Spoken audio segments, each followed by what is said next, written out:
नमस्कार दोस्तों, आप सभी का स्वागत है हमारे YouTube चैनल मान्या लाल किताब रेमेडीज में। आज मैं आपके साथ बात करने जा रहा हूं मेष राशि के बारे में और आज का मुख्य टॉपिक होगा जून 2025 में ग्रहों का जो बड़ा परिवर्तन होगा उसका कैसा प्रभाव मेष राशि के जातकों के ऊपर रहेगा। आज इस वीडियो के माध्यम से मैं आपको बताऊंगा, अगर आप अपना व्यापार करते हैं तो स्थितियां कैसी रहेंगी, अगर आप नौकरी करते हैं तो आपका परफॉर्मेंस कैसा रहेगा, आपकी हेल्थ कैसी रहेगी, आपका करियर जो है उसको लेकर ये टाइम कैसा रहने वाला है, अगर आप स्टूडेंट हैं तो आपकी शिक्षा को लेकर, आपकी हायर एजुकेशन को लेकर, आपके कॉम्पिटिशन्स को लेकर ये टाइम कैसा रहेगा, आपके रिलेशंस, आपकी लव लाइफ, आपकी मैरिज लाइफ के रिगार्डिंगली आज हम इस टॉपिक के ऊपर भी बात करेंगे। और अगर आप विदेश जाना चाहते हैं या ट्रैवलिंग से रिलेटेड आपका कोई भी काम है या आप कहीं पर ट्रैवल करना चाहते हैं, घूमने फिरने से लेकर अपने व्यापार के लिए या नौकरी के लिए, तो इन सभी पक्षों के ऊपर हम आज बहुत ही डिस्क्राइब के साथ आप लोगों के ऊपर इस वीडियो में चर्चा करेंगे। सो दोस्तों, वीडियो को अंत तक देखना, क्योंकि इस वीडियो के माध्यम से और ज्योतिष के अनुसार मैं आपको बताऊंगा कि इस समय को किस प्रकार से आपने मैनेज करना है। दोस्तों, कुछ ग्रह ऐसे होते हैं जो लंबे समय तक एक ही भाव में बैठते हैं। जैसे शनि, अभी अभी इनका गोचर हुआ है 29 मार्च 2025 को, तो शनि के कारण आप लोगों के ऊपर 7.5 का प्रभाव जो है वो आरंभ हो चुका है। सो पहले 2.5 वर्ष वो आपके 12th हाउस में ही विराजमान रहेंगे। उसके बाद राहु और केतु का भी अभी गोचर हुआ है, तो राहु केतु 1.5 वर्ष के लिए एक भाव में बैठते हैं।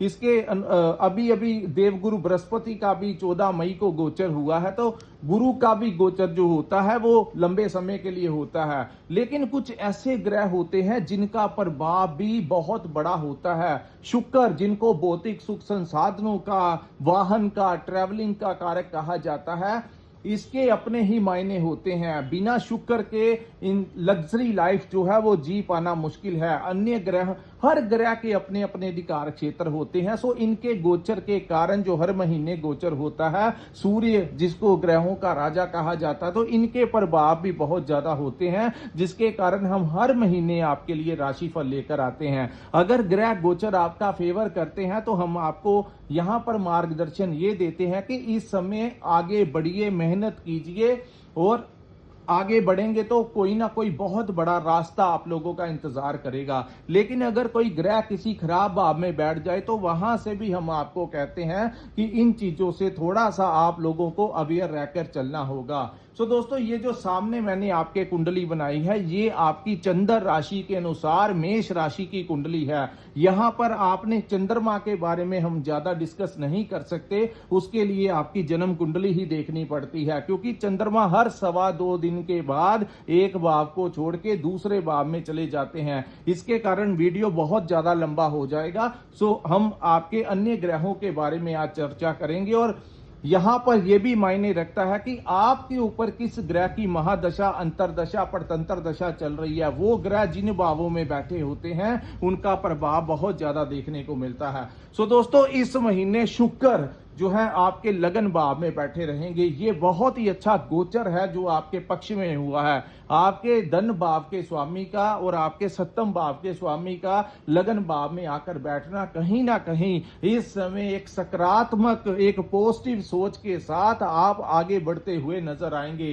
पूरे कॉन्फिडेंटली। क्योंकि जब शुक्र जैसा ग्रह, जो शुभ ग्रह जो आपके लगन में बैठेंगे, तो लगन भाव जो होता है वो पूरी कुंडली में सबसे ज्यादा प्रभावशाली होता है, और वहां पर बैठा ग्रह पूरी कुंडली में को कंट्रोल में करके चलता है। तो लगन में जब शुक्र आते हैं तो इस महीने आप देखेंगे कि आपका जो मूड है वो बहुत ही अच्छा रहेगा, रोमांटिक भी रह सकता है। आपका मन घूमने फिरने का, पार्टियों को एंजॉय करने का, अपने पार्टनर के साथ कहीं ना कहीं घूमने फिरने का प्रोग्राम जो है इस समय हो सकता है। आप उनके लिए कोई शॉपिंग करें, अपने लिए कोई कपड़े खरीदें, या कोई अपने लिए वाहन खरीद सकते हैं। तो कुछ ना कुछ खरीदारी, फैशन से रिलेटेड, अपने पार्टनर को गिफ्ट देना, उनके साथ रेस्टोरेंट में खाने, उनके साथ टहलने जाना, तो ऐसी सिचुएशन जो है मेष राशि वालों की इस महीने बनी रहेगी। और 29 जून तक शुक्र जो है वो आपके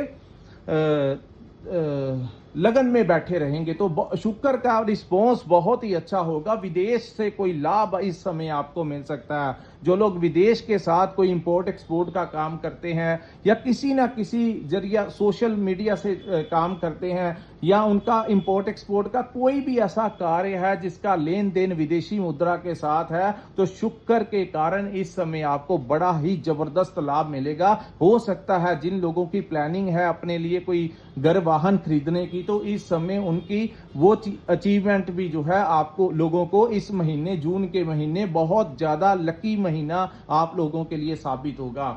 उसके बाद हम बात करेंगे सूर्य ग्रह के बारे में। दोस्तों सूर्य जो है वो आपके द्वितीय भाव में बैठेंगे। तो द्वितीय भाव जो है यहां पर सूर्य 15 जून तक बैठेंगे और उसके पश्चात वो आपके तीसरे भाव में गोचर कर जाएंगे। दूसरे भाव में सूर्य का बैठना आप लोगों के धन में वृद्धि का कारक करेगा। जो लोग मार्केटिंग का काम करते हैं, कंसल्टेंसी देते हैं, जो लोग कोचिंग सेंटर चलाते हैं, ट्रेडिंग करते हैं, कुछ ना कुछ ऐसे कार्य करते हैं जिसकी डीलिंग जो है कस्टमर के साथ, आपकी क्लाइंट के साथ डीलिंग करनी होती है, उन लोगों को बड़ी कामयाबी मिलेगी। कोई रुका हुआ धन इस महीने आपको प्राप्त हो सकता है। सरकार से अच्छा लाभ मिलेगा, लेकिन बाहर जाते हुए थोड़ा सा आंखों का ध्यान रखना और सर दर्द की शिकायत जो है आप लोगों को, हाई ब्लड प्रेशर के जो पेशेंट है उनको थोड़ा सा अपना ध्यान रखना होगा, क्योंकि सूर्य जो है सेकंड हाउस जो है दोस्तों धन प्राप्ति का तो योग बनाता ही है, वाणी के लिए भी अच्छा है, लेकिन ये कुटुंब भाव में भी बैठे हैं। तो कुटुंब भाव में सूर्य जैसे अग्नि तत्व के ग्रह का बैठना कहीं ना कहीं छोटी छोटी बातों को लेकर आपके परिवार वालों के साथ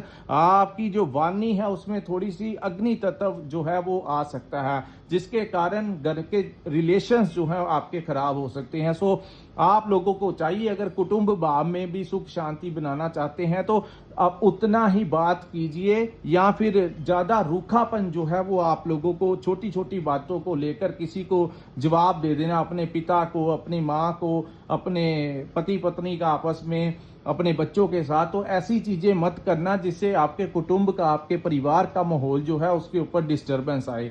अब उसके पश्चात दोस्तों सूर्य जो है आपके तीसरे भाव में गोचर करेंगे और ये अत्यंत अच्छा गोचर होगा। मिडल ऑफ द मंथ के पश्चात सूर्य, गुरु, बुध जो है 6 जून को आपके तीसरे भाव में आ जाएंगे। सो यहां पर ये युति जो बनेगी ये आप लोगों के लिए बड़े शुभ परिणाम लेकर आएगी।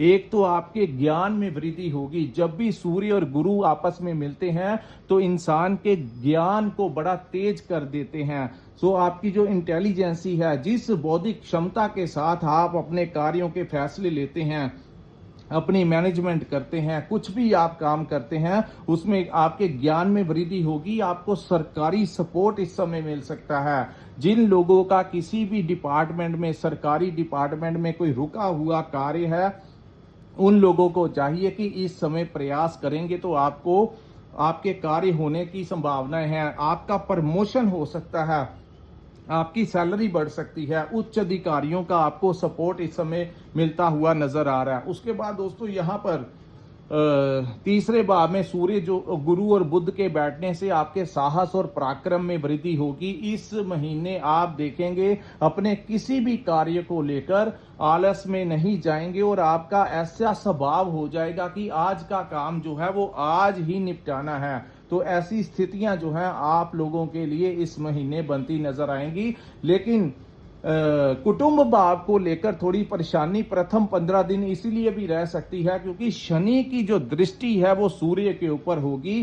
तो यहां पर कुटुंब भाव में कुछ ना कुछ, तो इन चीजों को आपने मैनेज करके चलना है और आगे बढ़ना है, ताकि छोटी छोटी बातों को लेकर नर्वस होकर अपने घर में ही प्रॉब्लम क्रिएट करने की बजाय अगर आप अपनी नौकरी के ऊपर फोकस करेंगे, अपने काम काज के ऊपर फोकस करेंगे तो इस समय का बेहतर लाभ आप लोग उठा सकते हैं।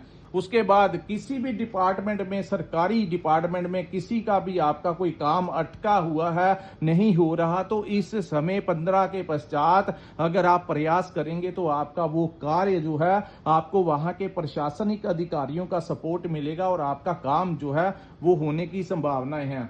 उसके बाद हम बात करेंगे दोस्तों इन सभी ग्रहों की दृष्टि आपके भाग्य के भाव के ऊपर पड़ने से आपके भाग्य का आपको सपोर्ट मिलेगा, आपके पिता का आपको सपोर्ट मिलेगा। और यहां पर ध्यान रखना पहले 15 दिन, क्योंकि शनि की दृष्टि सूर्य के ऊपर होगी तो कहीं ना कहीं घर परिवार में अपने पिता के साथ किसी बात को लेकर आपकी अनबन हो सकती है। तो अगर वो बड़े हैं, अगर आपको कोई बात भी वो कह दें तो कहीं ना कहीं आप लोगों को थोड़ा सा धैर्य बनाकर रखना होगा। एक्शन का रिएक्शन करने से आपके कुटुंब भाव से आपके पिता के साथ रिलेशन खराब हो सकते हैं। और ध्यान रखना उनकी हेल्थ को लेकर कोई आपको मेडिसिन के ऊपर खर्च करवा सकता है, तो इन चीजों का आपको बड़ा ध्यान रख के चलना होगा। उसके बाद दोस्तों यहां पर बात करेंगे इस महीने मंगल जो बहुत ही लंबे समय से कभी अस्त हो जाते थे, कभी वक्री हो जाते थे, कभी अपनी नीच राशि आपकी राशि के स्वामी अपनी नीच राशि कर्क में विराजमान हो जाते थे, तो बहुत समय के पश्चात 7 जून को मंगल जो है अपनी उच्च राशि यानी कि सिंह राशि में आ जाएंगे। सिंह राशि जो है इनके मित्र सूर्य की ही राशि है, तो वहां पर मंगल जो है अपने आप को बड़ा कंफर्टेबल महसूस करेंगे। तो इस महीने संतान प्राप्ति के प्रबल योग मेष राशि के जातकों के लिए बनेंगे। हालांकि वहां पर केतु भी विराजमान रहेंगे तो थोड़ा सा एंग्री जो है आप हो सकते हैं। पंचम भाव जो होता है हमारी संतान का भाव होता है, पंचम भाव को हमारी शिक्षा के साथ भी रिलेटेड देखा जाता है। तो शिक्षा को लेकर, स्टूडेंट्स को लेकर ये टाइम बहुत अच्छा रहेगा। अगर आपका कोई कंपटीशन है तो वहां पर भी आप अपनी सफलता के झंडे गाड़ देंगे, यानी कंपटीशन में आपको बहुत ज्यादा चांसेस हैं कि आपको सफलता मिलने के चांसेस हैं। हायर एजुकेशन करना चाहते हैं तो कोई ना कोई रास्ता इस समय आपका निकलता हुआ नजर आ रहा। पंचम भाव जो है इस भाव को हमारी लव लाइफ के साथ भी जोड़ा जाता है। तो लव लाइफ में मंगल और केतु का बैठना, ये दोनों ही ग्रहों की आपस में नहीं बनती। और मंगल जो है ये क्रूर ग्रह की संख्या में आते हैं, उग्र ग्रह की संख्या में आते हैं, जिसके कारण इनको ग्रहों का सेनापति कहा जाता है। तो इनका पंचम भाव में बैठना कहीं ना कहीं आपकी लव लाइफ में कुछ ना कुछ डिस्टरबेंस क्रिएट कर सकता है। तो इन चीजों का आपको ध्यान देना होगा। छोटी छोटी बातों को लेकर, अगर आप कमिटमेंट में हैं तो छोटी छोटी बातों को लेकर आपस में वाद विवाद की स्थितियों को पैदा करना, वो चीजें बहुत आगे बढ़ सकती हैं। ये ग्रह जो होते हैं ये शॉर्ट टर्म पीरियड के लिए आते हैं और बड़े बड़े काम करवा जाते हैं। सो जो लोग इस समय में स्थितियों को संभालते हुए, मैनेज करते हुए आगे बढ़ेंगे, उनको ये चीजें जो है काफी, यही दोस्तों ज्योतिष शास्त्र होता है कि आप लोगों को आने वाले समय के बारे में अवेयर करवाना कि ये चीजें घटित हो सकती हैं। सो जैसा ही ऐसी चीजें आपके साथ घटित होने लगे तो आप पहले ही इन चीजों के बारे में आपको पता होगा, तो आप उन चीजों में ज्यादा उलझेंगे नहीं। दूसरा, इस भाव को आपकी बौद्धिक क्षमता का भाव कहा जाता है। पंचम भाव आपकी मैनेजमेंट का भाव, आपके कॉन्फिडेंस का भाव। कॉन्फिडेंस को लेकर आपका कॉन्फिडेंस जो है वो बड़ा चढ़ा रहेगा, लेकिन मैनेजमेंट करते हुए कहीं ना कहीं क्रोध की भावना आने की बड़ी संभावनाएं हैं। चाहे आप अपना व्यापार करते हैं, वहां पर अपने एम्प्लॉयज के साथ, वहां पर जो भी जिसके साथ आपकी डीलिंग्स होती हैं उनके साथ किसी ना किसी चीज को लेकर, चाहे कोई भी चीज हो, उसके ऊपर आप इरिटेशन में आ सकते हैं। और वहीं जो लोग नौकरी करते हैं वहां पर भी ऐसी स्थितियां आपके कोलीग्स के साथ, आपके डिपार्टमेंट में ऐसी स्थितियां बन सकती हैं कि आप जल्दी से कोई बात हो, आप एकदम से उग्रता के साथ उनको रिस्पॉन्स कर दें या क्रोध में आकर कुछ भला बुरा कह दे। तो इन चीजों से बचाव करके ही आपको इस समय चलना होगा। वहीं इस भाव में बैठे मंगल और केतु कहीं ना कहीं आपको तामसिकता की तरफ अट्रैक्ट करेंगे। जो लोग ड्रिंक करते हैं या नॉन वेज खाने के शौकीन हैं उनका इस समय बहुत ज्यादा, क्योंकि एक तो शुक्र आपके फर्स्ट हाउस में विराजमान है, दूसरा मंगल भी दोस्तों तामसिक ग्रह की तरफ ही इशारा करता है और केतु साथ में होंगे तो कुछ ना कुछ ऐसी स्थितियां जो हैं, आपका मन जो है इन चीजों को ग्रहण करने का करेगा और आपकी सोच जो होगी उसमें कुछ हद तक तामसिकता जो है वो आपके ऊपर इस महीने हैवी हो सकती है। सो जो भी करना एक लिमिट में करना, excess of everything is bad. उसके बाद हम बात करेंगे दोस्तों इस वर्ष के सबसे बड़े फेवरेबल परिवर्तन की। आपके 11th हाउस में जो राहु विराजमान होंगे वो आपको कोई ना कोई बहुत बड़ा रास्ता इस समय निकालते हुए नजर आ रहे हैं। इस समय आप लोगों के जो पुराने लिंक हैं किसी पॉलिटिशियन के साथ, किसी उच्च अधिकारियों के साथ, जो पुराने लिंक थे, जिनको आपको लगता था कि ये लिंक तो हमारे बने हुए हैं लेकिन कभी इस्तेमाल नहीं किए या हमारा कोई काम नहीं ये लोग करते, इस समय वही लोग जिनके आपके कोई पुराने रिलेशन थे या कोई नए नए रिलेशन आप लोगों के सीनियर, आपके शहर के, आपके स्टेट के, या कोई आपके, अगर इस समय ग्रहों की व्यवस्था बहुत अच्छी है तो किसी बहुत बड़े लेवल के लोगों के साथ आपका उठना बैठना करवा सकता है ये समय। राहु दोस्तों बहुत तेज गति के साथ परिणाम देता है, तो राहु को इग्नोर नहीं कर सकते। आपको थोड़ा सा कर्म जो है वो करना होगा और थोड़ा मेहनत करके आगे बढ़ना होगा। आप देखेंगे कि राहु जितना डिप्लोमेटिक है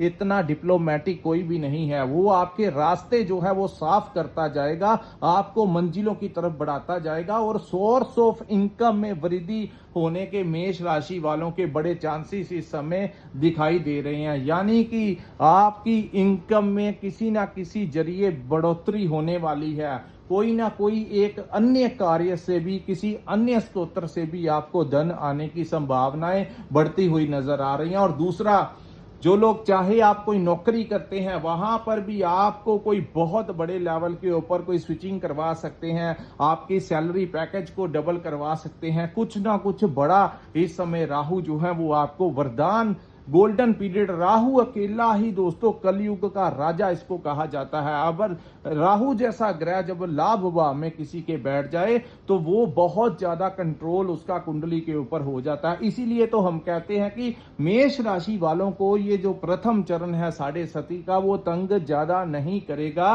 क्योंकि राहु और केतु जो हैं ये दोनों ही ग्रह आप लोगों का फेवर करेंगे। शनि तब ज्यादा पीड़ा पहुंचाते हैं जब इनके साथ साथ राहु और केतु जो हैं, जो कि इनके अंग रक्षक भी कहे गए हैं, इस युग के राजा, महाबली योद्धा भी कहे गए हैं, जब वो भी खराब भावों में चले जाते हैं तो 7.5 बहुत ज्यादा तंग परेशान करती है। लेकिन जब शनि देव के साथ अगर किसी के कुंडली में देखना हो कि शनि कैसे हैं, तो सबसे पहले ज्योतिष जो है वो साथ में राहु और केतु की भी अवस्था चेक करते हैं। और यकीन मान के चलिए, अगर राहु केतु बलवान स्थिति में बैठे हैं तो शनि ज्यादा कष्ट नहीं दे पाते, क्योंकि शुक्र उनके साथी आपका फायदा दे रहे हैं, राहु और केतु आपका पक्ष दे रहे हैं, अन्य ग्रह आपका पक्ष दे रहे हैं। तो शनि जो है वो आपको इतना ज्यादा नुकसान नहीं पहुंचाएंगे। हाँ, आपके ऊपर शनि की महादशा या अंतरदशा या आपके किसी बहुत ज्यादा खराब भाव में शनि जन्म स्थान में ना बैठा हो,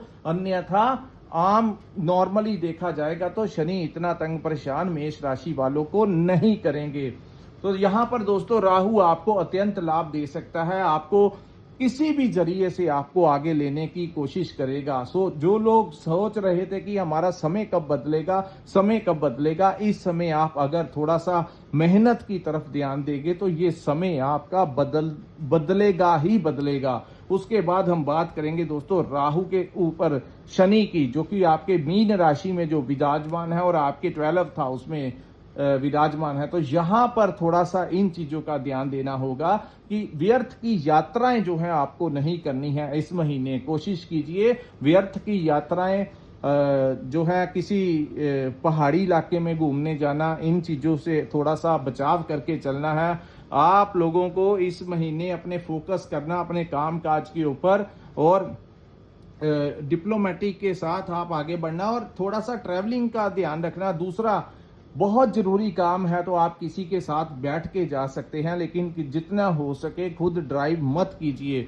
दूसरा, इस भाव को विदेश का भी भाव कहा जाता है। तो जो लोग इस समय शुक्र और अन्य ग्रहों की स्थितियां आपके पक्ष में हैं, जो लोग विदेश जाना चाहते हैं और जो लोग वीजा लगवाना चाहते हैं, उनके वीजा लगने के बहुत ज्यादा चांसेस इस महीने बढ़ गए हैं। चाहे हायर स्टडी को लेकर हो, वर्क वीजे को लेकर हो, बिजनेस डीलिंग करने जाना हो, तो कहीं ना कहीं विदेश के लिए बहुत रास्ते जो हैं आप लोगों के साफ होते हुए नजर आ रहे हैं। जो लोग विदेश में बैठे हैं, अपने जन्म स्थान से दूर बैठे हैं, उनको थोड़ी सी शनि दिक्कत जो है वो दे सकते हैं। तो उनको वहां पर थोड़ा सा अपना ध्यान रखना होगा। अपने जहां पर वो नौकरी करते हैं किसी के साथ लड़ाई झगड़ा नहीं करना है।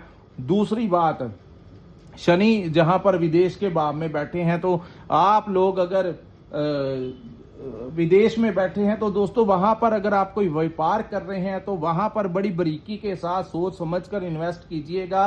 अचानक ही कोई बड़ा परिवर्तन करने की जरूरत नहीं है। जो भी कीजिए सोच समझ कर कीजिए, क्योंकि सबसे ज्यादा अफेक्टिव वही लोग होंगे जो विदेश, जो 7 समंदर पार करके या बहुत दूर अपने जन्म स्थान से बैठे हैं। उनके ऊपर ये शनि की जो 6.5 का प्रथम चरण है वो थोड़ा सा आपको कष्ट दे सकता है। शनि की एक दृष्टि आपके 6ठे भाव में पड़ेगी तो आपके खर्च जो है इस महीने बढ़ने वाले हैं। दोस्तों ये 22 वर्ष तक यहां पर बैठे रहेंगे। कोशिश कीजिएगा कि आप अपने जो पार्टनर हैं उनके अकाउंट में ज्यादा पैसे रखा कीजिए। अपने पास उतने ही पैसा रखिए जितनी आपको जरूरत है। और ये इस वीडियो में सबसे बड़ा उपाय यही है कि आपकी सेविंग के ऊपर अननेसेसरी खर्च जो है वो आपके ना ये शनि करवा जाएं, क्योंकि है तो वो खर्च के भाव में बैठे हैं तो इनको पापी ग्रह की संख्या में भी कहा गया है। दूसरा, इनकी दृष्टि 6ठे भाव के ऊपर पड़ने से ये रोग, ऋण और शत्रु का भाव है। सो बिना बात किसी से उलझना नहीं है। दूसरा, जितना हो सके अपने काम काज की तरफ फोकस कीजिए। इधर उधर देखकर किसी के साथ लड़ाई झगड़ा करना, किसी के बारे में चुगली करने का ये समय नहीं है। ये समय कुछ बनने का है और अगर आप फोकस करेंगे तो रास्ते आपके साफ होते जाएंगे। लेकिन सिर्फ अपने बारे में सोचिए और आगे बढ़िए। दूसरा, शनि का एक जो है 6ठे भाव पर दृष्टि है तो यहां पर कोर्ट केस पे ऊपर भी खर्च करवा सकते हैं। तो इन विवादों से, लड़ाई झगड़ों से आपको दूर रहना होगा। कोई किसी भी प्रकार से उन चीजों में मत उलझना जो आपको इन चीजों की तरफ आपके पैसे जो है वो खर्च करवा दें।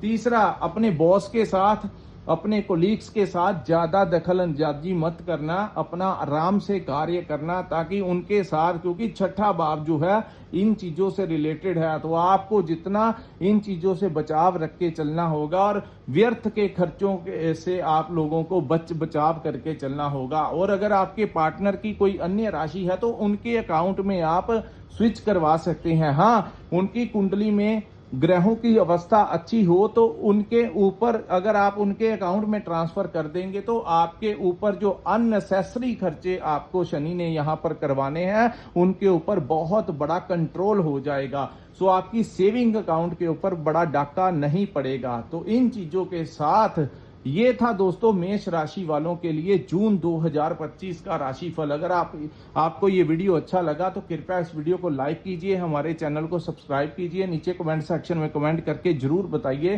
कि आपको ये वीडियो कैसा लगा। और जिन्होंने अपनी कुंडली का विश्लेषण करवाना होगा, स्क्रीन के ऊपर जो नंबर दिया है वहां पर आप हमारे साथ संपर्क करके अपनी कुंडली का पूर्ण विश्लेषण करवा सकते हैं। इसी के साथ इस वीडियो को मैं विराम लगाता हूं। नमस्कार, जय माता दी।